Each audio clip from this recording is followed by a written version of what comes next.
Olá, eu sou a Fabiana Knusaisen e você está ouvindo o Simples Vinho.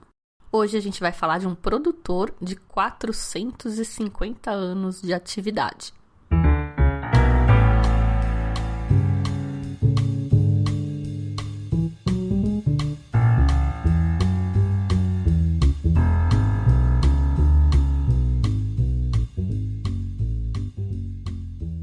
"450 anos", isso foi um negócio que ficou na minha cabeça quando eu ouvi essa história. Eu participei de uma masterclass com esse produtor, tem umas 2 semanas atrás, e eu fiquei muito impressionada com esse número, né, com o que ele representa, assim, Cabral mal tinha chegado por aqui e os caras já estavam produzindo vinho por lá.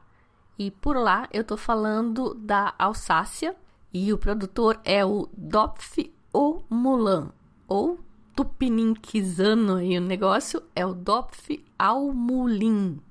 Dopff, no caso, é um sobrenome alemão do fundador dessa bodega e da família que tá lá, e estão na 13ª geração já, mas é um sobrenome, né? Então é bem comum, tem outros Dopffs, mesmo lá na Alsácia, então esse é o Dopff au Moulin, que é o Dopff no moinho. Lembra do Moulin Rouge, do filme? Então, é desse jeito que escreve, Moulin. E outra coisa que eu achei super interessante aí nessa masterclass, além dos 450 anos de tradição, que não é para qualquer um, é que outras datas que eles citaram lá, com eventos pelos quais eles foram responsáveis, são muito mais recentes do que a gente imagina. Mas vou contar depois, vamos lá. Essa masterclass que originou este podcast aconteceu na sede da Mistral, aqui em São Paulo, da importadora, com o Etienne Dopff, que é a 13ª geração da família, atual proprietário, winemaker, enfim, eu conheci eles no encontro da Mistral aqui no ano passado, o casal. Ele falou com a gente por videoconferência e foi traduzido. Eu não falo francês, eu pesco uma ou outra palavra, mas enfim, então eu estou confiando na tradução. Eles estão comemorando 450 anos, sendo que há 50 anos eles são importados aqui para o Brasil pela Mistral. No site da Dopff, eles dizem, o próprio Etienne tem uma citação lá, dizendo que eles vivem de vinho, a família vive de vinho desde 1574, que é o que dá aí os 450 anos, mas no próprio site, quando eles contam a história, eles dizem que o Jean Daniel Dopff chegou em Riqueville, que é onde eles estão estabelecidos, no século XVII só. Então, um século depois, né, 1500 é século XVI. E lá ele se estabeleceu como padeiro. Aí o filho dele, o Balthazar Jorge, que já é nascido em Riqueville, mas em 1667, era mestre tanoeiro, que é quem trabalha com barricas, né, mas não é exatamente fazendo vinho. E só 4 gerações depois foi que eles foram ter algum envolvimento com vinho pela história que está contada no site, tá? Aí diz que foi o Jean Dopff, 2 séculos depois, se estabeleceu como gourmet. E eles indicam, né, que o gourmet é um corretor de vinhos juramentado. E é o filho dele, o Gustave Julien Dopff, que é quem vai focar em criar uma vinícola, né? um vinhedo, um estate. Isso é na primeira metade do século XX. Antes disso, portanto, eu entendo que eles faziam vinhos para consumo próprio. Eles dizem que a família Dopff é de origem alemã, até como o nome sugere, mas eu não sei de que parte da Alemanha eles saíram. E lembrando também que naquela época, nem França nem Alemanha eram exatamente o que a gente conhece hoje, né? A própria Alsácia, que tinha sido dominada pelos Alemanni, foi conquistada pelos francos, sob o comando do Clovis, em 496.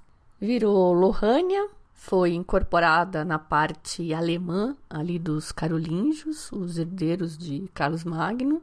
Então, quando os Dopff chegaram, provavelmente eles estavam só andando dentro de um mesmo território, eles não estavam mudando de país. Até o século XVII, essa área, né, a Alsácia, permaneceu como parte do Santo Império Romano. Mas quem já tinha ouvido os episódios sobre a Alemanha e sobre a Alsácia, sabem que a região lá, ela tem meio uma dupla identidade, né? É provavelmente a menos francesa de todas as regiões francesas, com umas peculiaridades inconcebíveis no universo francês, tipo botar o nome da variedade no rótulo. Recomendo muito ouvir de novo, porque esse é mais um episódio que tá muito legal, esse sobre a Alsácia. Então, tem 2, na verdade, né? Porque depois eu fiz um com a Ana falando de produtores. Então, não vou ficar repetindo muito a coisa aqui para não ficar chato. Corre lá e ouve de novo.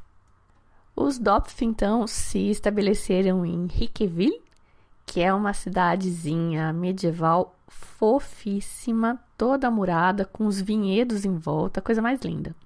Quando eu fui lá para a Alemanha, eu queria passar na Alsácia, foi acho que em 2022, 2023, aí eu pedi para o Gaspar, que vocês conhecem, né? É francês, é enólogo, né? Já participou aqui do podcast de alguns episódios, pedi para ele me indicar produtores para eu visitar, e ele falou, não sei indicar produtor, o que eu até achei meio bizarro, né? Vai ver que em casa de ferreiro espeta de pau mesmo.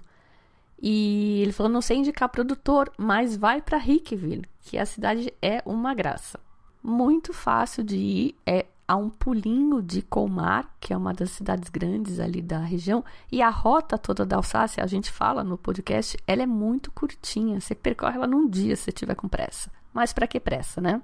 Mas bem, os Dopf ficavam então na cidade de Riqueville, que é minúscula, na Maison du Cerf, a mansão do veado aí, da rena, mas como estavam crescendo, tiveram que se mudar, e hoje eles ficam na base do vinhedo Schönenberg, que é um Grand Cru, um dos 51 Grand Crus da Alsácia, e do qual eles têm uma parte, eles têm vinhos de lá, tem parte dos vinhedos, porque os Grand Crus, não sei se vocês se lembram, os Grand Crus alsacianos, como os franceses, raramente são monopólios. Então, tem um vinhedo gigante, que é classificado como Grand Cru. Isso, eventualmente, é uma das críticas na Alsácia, que eles dizem que os Grand Crus são muito grandes, com solos muito variados. Então, ser Grand Cru não quer dizer muita coisa. Você não sabe muito o que vem de lá. Mas, enfim, é essa terra, esse pedaço de terra muito grande. E tem vários proprietários, cada um tem um pedacinho. 2 filhinhas de videira aqui, 2 filhinhas ali, e assim vai. E foi, então, o Gustave Julien Dopf, que teve que se mudar para ir em 1925. E esse lugar, aos pés do vinhedo do Grand Cru Schönenberg, para onde ele se mudou, chama-se O Moulin. E suponho que daí tenha vindo, originado, o nome pelo qual eles são conhecidos hoje, né? Os Dopf do Moinho. Eles são os maiores produtores familiares na Alsácia hoje. Lembrando que a Alsácia tem muito produtor muito pequeno e muita cooperativa. E a dica boa, né, é que tem vinhos de cooperativa muito bons por lá, a preços ótimos. E uma família com história tão antiga na região, com raízes tão profundas aí no mundo do vinho da região, tinha que ter feitos importantes para contar, né? Então vamos a eles. Eles se gavam de serem os criadores, os inventores, não sei exatamente qual a palavra, do cremant da Alsácia. Se vocês se lembrarem do episódio sobre a Alsácia, do podcast, eles lá são o segundo maior produtor de vinho espumante na França, sendo que o primeiro é champanhe, e eles sozinhos são responsáveis por mais da metade de todo o cremant produzido na França. Eles sozinhos aí, a Alsácia, né? Não só os Dopf. Bom, o cremant é tipo um champanhe produzido fora de Champagne, né? No caso, Alsácia, mas tem também o cremant da Borgonha, cremant do Loire, que inclusive algumas fontes dizem que o pessoal do Loire são os maiores produtores de cremant e não a Alsácia. Mas, enfim. O Etienne conta que o bisavô dele, o Julien Dopf, foi o primeiro cara a usar o método Champenois para fazer vinhos na Alsácia, no ano 1900. Isso depois dele ter conhecido esse método na Paris Expo, quando ele tinha 17 anos só. Ele teria ido então fazer um estágio na Champagne para aprender e voltado para a Alsácia para fazer isso lá. No começo ele importava o mosto, né, da Champagne, mas depois ele começou a trabalhar com as uvas próprias. E ele entendeu que o melhor blend acontece com a Pinot Blanc, que vai trazer leveza, e a Auxerrois, que traz corpo. E esse é exatamente o corte do Cuvée Julian, que foi um dos vinhos que eu provei na degustação. Nomeado, então, em honra, em homenagem ao Julian Dopf, que foi o primeiro alsaciano a produzir vinhos pelo método Champenois na Alsácia. Ele tem 2 anos sur la thé, que foi uma coisa que eu aprendi lá. Sur la thé é o nosso que a gente chama de surli. A tradução é deitado, né? Fica na garrafa deitada, e é o jeito que aparentemente os alsacianos, pelo menos, falam o que a gente chama de surli. E é interessante isso, né? Porque a gente aqui tudo chique, querendo, metido, né? De falar francês, fazendo biquinho, e a gente fala uns negócios que de repente lá eles falam outra coisa. Sur la thé, então. Aprenderam mais uma hoje, hein? Pois bem, o vinho é brut, mas tem uma acidez que super faz você esquecer que tem açúcar residual ali. Bem fresco, aroma floral, bem delicado e com aquela cremosidade delícia na boca. Gostei muito, muito, muito. R$348 não é exatamente uma pichincha, mas comparado com champanhe, é. Lá em 1900, quando o Jean começou a produzir esse vinho, ele chamava de Champagne Dopf. Mas nesta época, se você lembrar, a Alsácia não era francesa, era alemã. E as regras de denominação de origem não funcionavam lá muito bem aí quando você mudava de país. Só que depois da Primeira Guerra, quando a Alsácia voltou a ser francesa, eles tiveram que deixar de usar o nome Champagne porque a lei de denominação de origem proibia. E foi aí que eles resgataram o termo cremant, que era já um nome, um termo regulamentado na Champagne, mas que eles pouco usavam lá. Era um espumante com menos gás do que os champanhes. Então, eles se apropriaram aí desse termo cremant. Em 4 de julho de 1975, o cremant da Loire e cremant da Bourgogne foram estabelecidos. E em 24 de agosto de 1976, também por decreto, criou-se a AOC Cremant da Alsácia. 1976, tipo ontem, tá? Eu já era até nascida nessa época e eu sou super jovem. E a regulamentação final e unificação aí dos termos, que até em Luxemburgo eles fazem em cremant, aconteceu só em 1996. Quase nesse século já. Mas bem, outra curiosidade é aquela garrafa mais comprida que a gente comumente associa a Riesling. Eu costumo chamar de garrafa alsaciana, mas aprendi nessa degustação que eles chamam de garrafa Flute. E o uso dessa garrafa na Alsácia foi também obra do Julian Dopf. Ele teve essa ideia como uma jogada de marketing em 1913. O pessoal resistiu muito e aí ele teve mais uma jogada brilhante de marketing, porque o pessoal achava que o vinho nesse tipo de garrafa não tinha longevidade, não resistia, não durava muito, enfim. Aí ele pegou um tanto de garrafa, embarcou para a Austrália e de volta. E parece que elas estavam muito lindas e perfeitas na volta, né? O vinho estava em ótimas condições, ficou todo mundo muito feliz, menos os donos das adegas climatizadas atuais, porque essas garrafas não cabem lá. Mas, né? Vida que segue, cada um com seus problemas. Apesar de possuírem 173 acres e serem os maiores proprietários de terras da Alsácia, os Dopf compram uvas também de cerca de 80 produtores locais. E essas uvas são utilizadas para os cremant e para aqueles vinhos que têm um rótulo, né, uma etiqueta na forma de losango. Ela é colada diferente e é bastante característica desse produtor, dos Dopf. E essa etiqueta em forma de losango é uma outra dica, então. São vinhos varietais, a ideia é justamente valorizar as variedades, e são vinhos que tendem a serem secos. Que é sempre, para mim, pelo menos, é sempre um drama saber se o vinho é seco ou não, né? Quando não tem aquela escala. E então essa é uma boa indicação. O rótulo em losango, vinho seco. Nessa degustação, então, na sede da Mistral, a gente provou o Pinot Blanc 2021. A Pinot Blanc é a casta mais plantada deles, mas ela é quase toda usada na produção de cremant. Ele tem aroma floral, é bem delicado, 12 e pouco por cento de álcool, que é relativamente alto até, para vinhos brancos. E inclusive esse é acho que uma característica da Alsácia, pelo menos para mim, eles são bastante encorpados porque é muito seco lá, né? Não chove e quente, eu acho quente. O inverno com certeza é frio, mas a época de colher uva ali, o verão, é bem quente. O vinho é bem cremoso e eu não acho muito ácido, uma acidez bem amiga. E o que eu achei interessante, apesar dele ter aromas florais, assim, o final é mineral, que é uma coisa que eu não costumo associar muito, né? Quando ele é aromático, ele não é mineral. Provamos lá também o Riesling Cuvée Europe 2022, e aqui tem uma coisa interessante, porque ele é um Riesling bem aromático, mas é um aromático puxando para o cítrico, nada daquele cheiro de borracha de alguns Rieslings aí que o povo adora, e eu acho pavoroso porque eu acho enjoativo. Ele é então um Riesling refrescante, fresco mesmo, e ele tem uma consistência na língua que meio raspa, parece até que tem tanino, bem interessante. E também com essa coisa desse final mineral, que eu acho que é uma característica de todos os vinhos do Dopff.